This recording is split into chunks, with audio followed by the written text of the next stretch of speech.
Hello again, ladies and gentlemen. Welcome back once again to the Discovery Tour for Assassin's Creed Origins.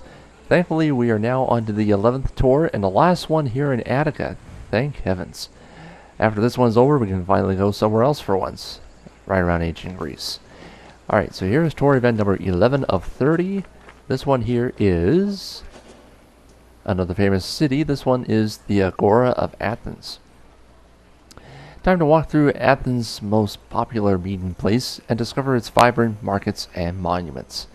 This is going to be the longest tour of this walkthrough so far, because we got a whopping 11 stations to explore, and the estimate time will be right around 23 minutes. Let's not waste any time. Let's get this tour underway. And by the way, folks, before we start the tour, if you're brand new to the channel here on YouTube, definitely hit that subscribe button, as we're trying to hit 1,200 subs, hopefully before Shadowkey, which may or may not happen, but we'll try and get as close to it as best as possible. And if you are a subscriber, turn on notifications by hitting that bell to stay up to date on the latest gameplay content. And of course, a rating, is greatly appreciated. Definitely a thumbs up, trying to support the video as best as possible. Let's go. Greetings, wanderer, and welcome to the Agora. I love this Agora. Where else could you find a common fish merchant and an extravagant jewelry seller within a few feet of each other? It's that kind of variety that makes city life so rich and exciting. The Agora is the beating heart of any Greek city. It is a place where all types of people may gather, from citizens and foreigners to magistrates and philosophers.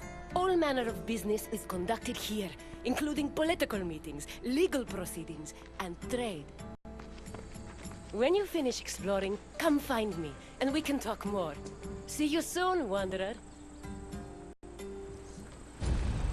Alright, tour is started. Here comes our first station.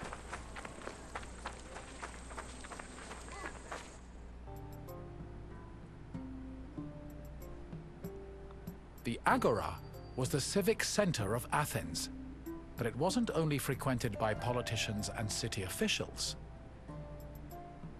The area housed a market where people could purchase food and other goods from merchants. It was also frequented by philosophers, who used the public space to establish schools and pass on their teachings to students. Religion had its place as well. Temples dedicated to Hephaestus and Apollo were located in the Agora, along with the altar of the 12 gods and the monument of the eponymous heroes.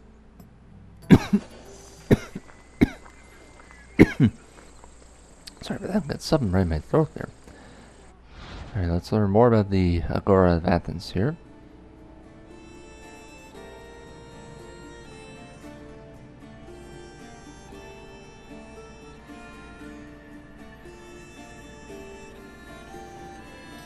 Quick little image there. Definitely a beautiful view out of this. Nice and beautiful.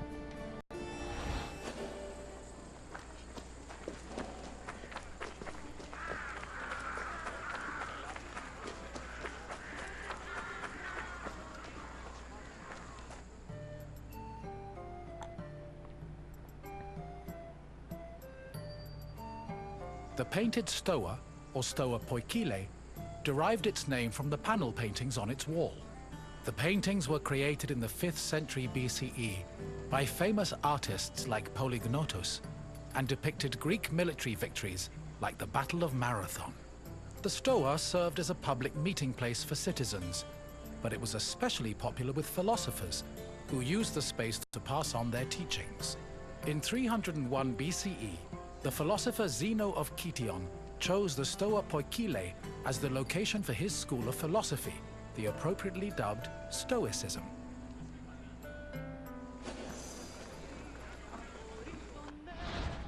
More info now on the painted stoa here. And again, at the end of each tour, there will be a 3-question quiz. So we'll see how well you guys do. Don't hesitate to play along as well. Right or wrong answers. Don't hesitate to throw in the answers in the discussion box below. Sorry, in the comment section below. Nothing. You know what I mean. Oh man. And already I'm screwing this up.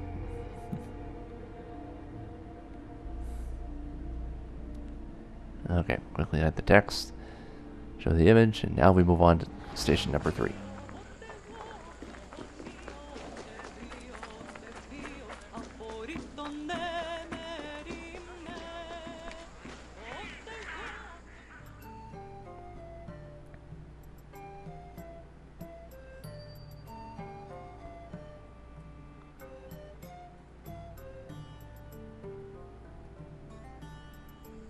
Trade in the Agora was supervised by magistrates.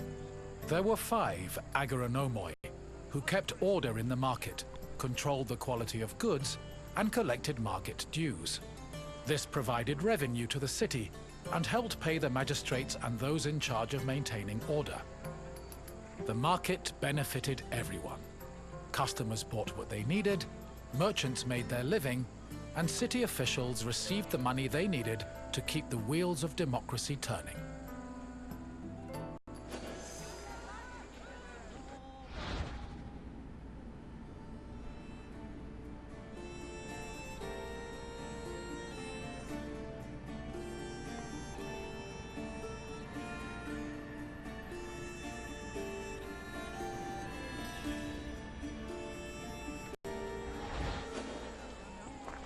Alright, moving on to station number 4.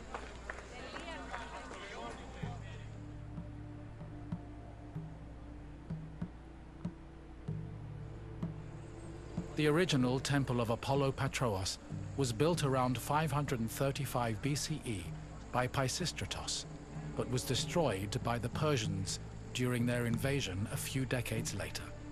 It long remained in ruins, except for the altar, which was left standing as a reminder of the Persian sacrilege.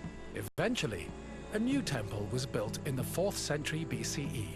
Inside was a statue made by Euphranor, the same artist who painted in the Stoa of Zeus. The temple held special significance in Athens, as it was connected to the origin of the city's people. The name Patrous, meaning fatherly, referenced the belief that Apollo was the father of Aeon, founder of the Ionian Greeks, from whom all Athenians are descended.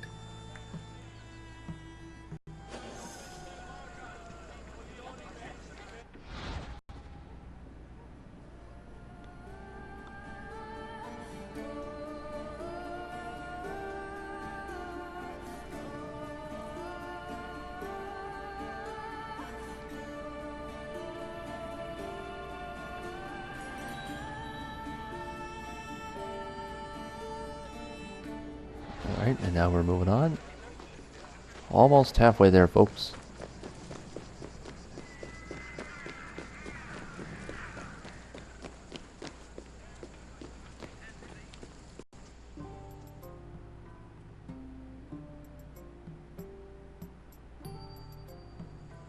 The Temple of Hephaestus overlooks the Agora from the Colonus Agoreus hill. Today, it is one of the best preserved temples in Greece, owing to its conversion to a church in the Middle Ages. But while this transformation preserved the structure, it also damaged the surrounding sculptures. The temple was dedicated not only to Hephaestus, the god of metallurgy, but also to Athena Ergane, goddess of arts and crafts.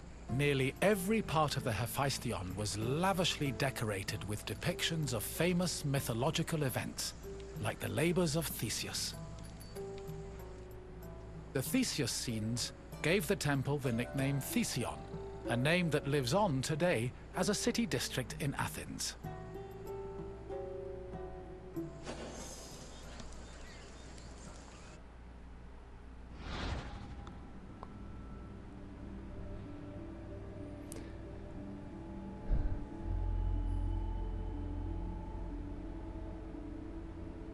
Okay, there's the image of the temple right here.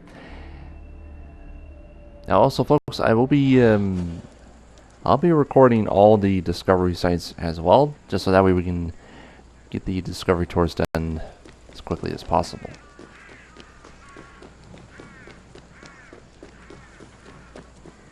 So you'll definitely see that happen on future uploads. Here comes station number 6.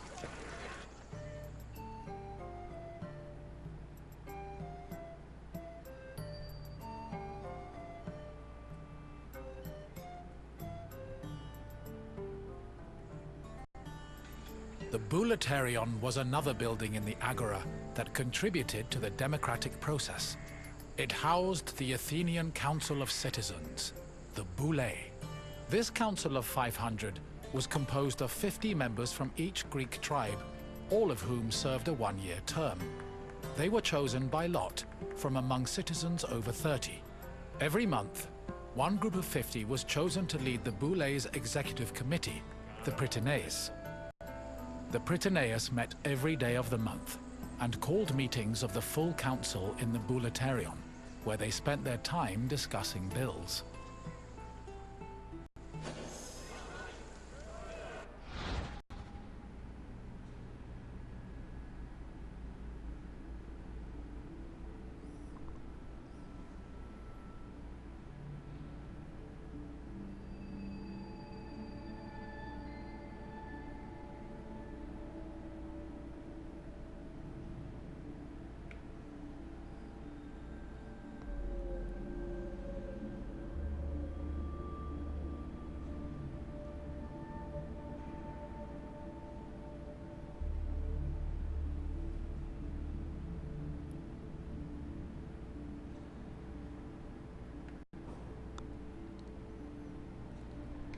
Alright, thankfully we have 5 more stations to go. And here's number 7.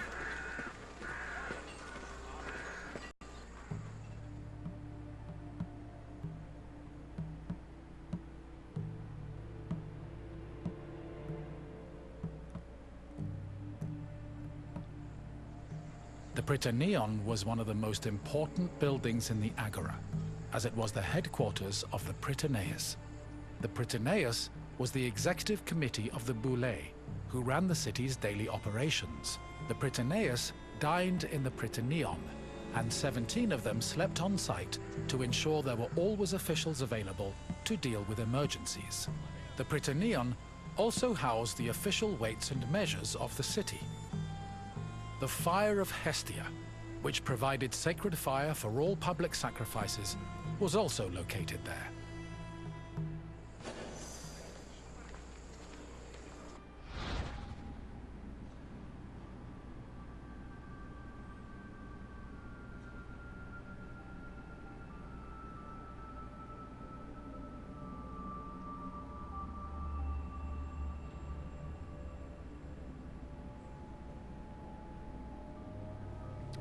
And I'm pretty sure with the quiz coming up and 11 stations being explored, I don't think I'm going to get any questions right. It's hard to pay attention, especially when there's that many stations. Okay, quick image. And we're now on to number 8. I'll be even lucky if I get 1 right. Who knows?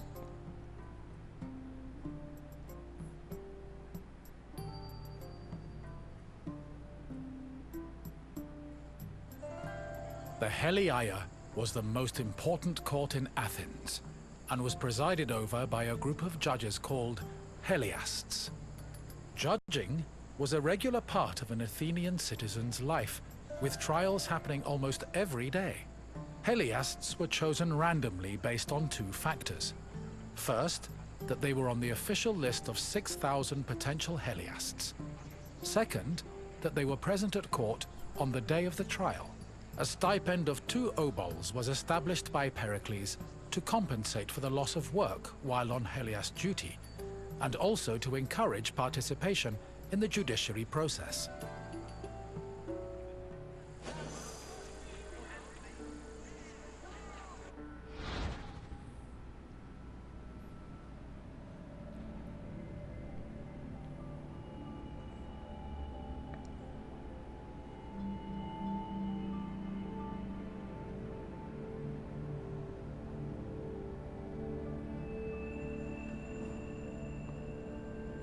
Alrighty, time now for station number 9. We got 3 to go, folks.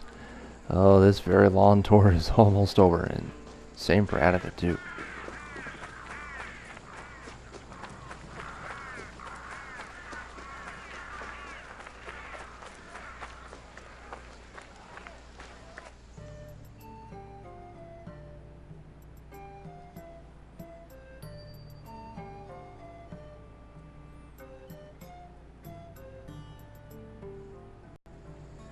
In the Agora, an Athenian could buy and sell many different products. The permanent retail market was divided into sections according to the category of merchandise. Merchants and craftsmen who worked in the market could be citizens, foreigners, or even freed slaves. They sold everything from food and clothes to jewelry and slaves. With so much variety, competition was fierce, and that competition helped regulate the market's prices.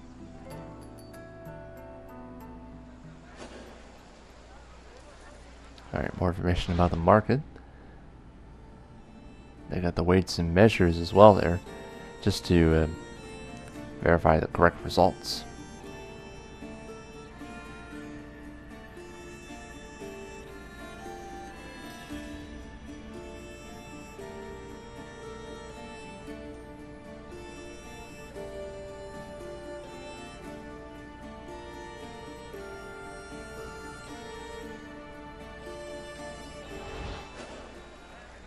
Alright, 2 to go. Almost done, chat.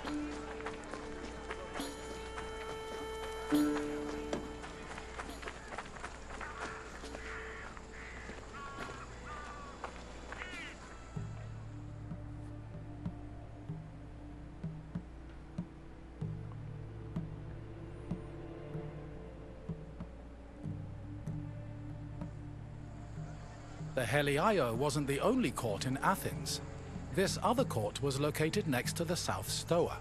Historians believe it to be a court based on the discovery of a nearby box containing 7 bronze ballots.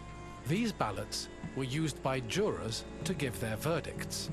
The reason trials were so common in Athens might have been related to their democratic regime, which promoted the individual's right to demand reparations for injustice.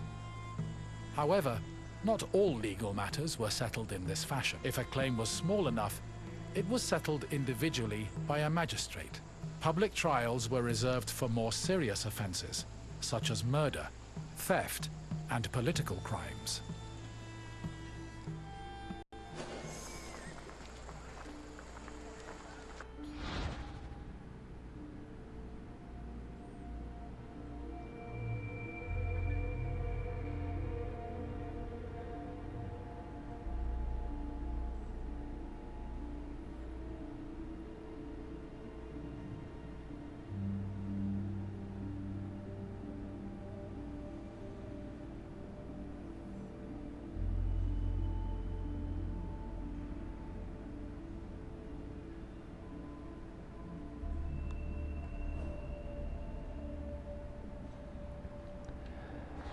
Alright, here we go. Last tour, folks, and then it's time for the quiz, so get your pen and pencil and paper ready.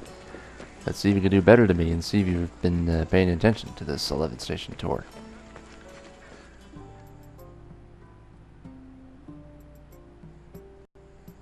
The mint was where the city made its coinage. It is believed that Athens' mint was in the city's Agora, as modern excavations have turned up small disc-shaped pieces of metal used to make coins. Much of the silver required for minting coinage came from the Lavrion silver mines. Athens was so dependent on the mines that when they lost them during the Peloponnesian War, the city was forced to melt down a gold statue of Athena to mint gold coins and avert a monetary crisis.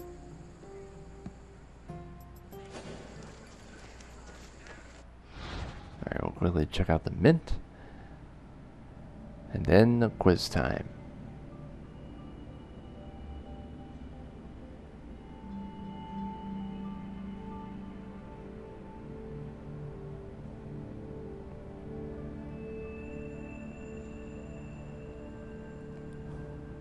Okay, there's the image in full. Okay, let's see how well I do on the quiz here, which won't be easy.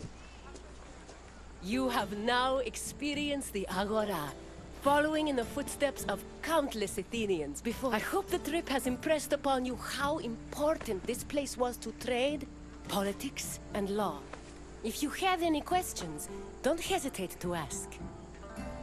Quiz time, folks. Here we go. Very well. Let's begin. Which philosopher's school took its name from the painted stoa? Philosopher's School.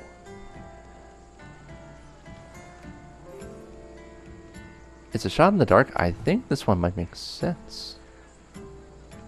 Yes, Xenon taught at the stoa, and so he and his followers were dubbed Stoics. Time for another question. What other name has the Iphistion gone by?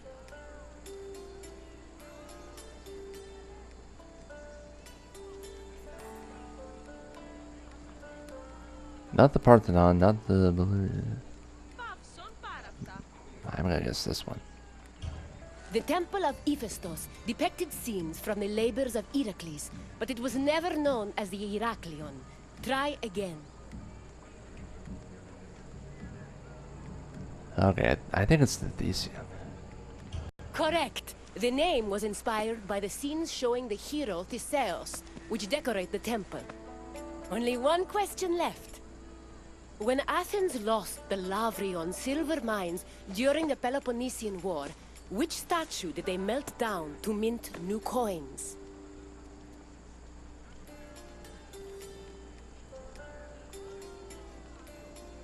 Oh man, I think we were just at the mint coins too. I think I'm so gonna get this wrong. I don't think it's Apollo Petrus. Oh, I think it might be the wooden statue. No. It's quite difficult to mint coins from burned wood. Try another answer.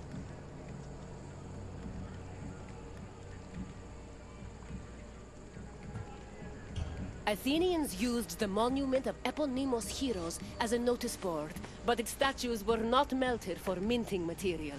Keep trying. There was a statue of Apollo Patros in the Agora, but it was made from limestone, and thus could not be melted into metal coins. Try again. Correct. The Athenians melted down a statue of Athena to mint gold coins.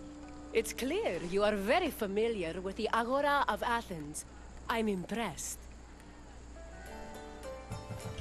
Farewell, Wanderer. May we see each other again soon. Okay, well, oh, and we got a new reward there. So we did okay on the first two questions, but the third one, oh man, we just fell apart. Oh dear. The good news is the region is completed, so Attica is finally over, and so is this video as well.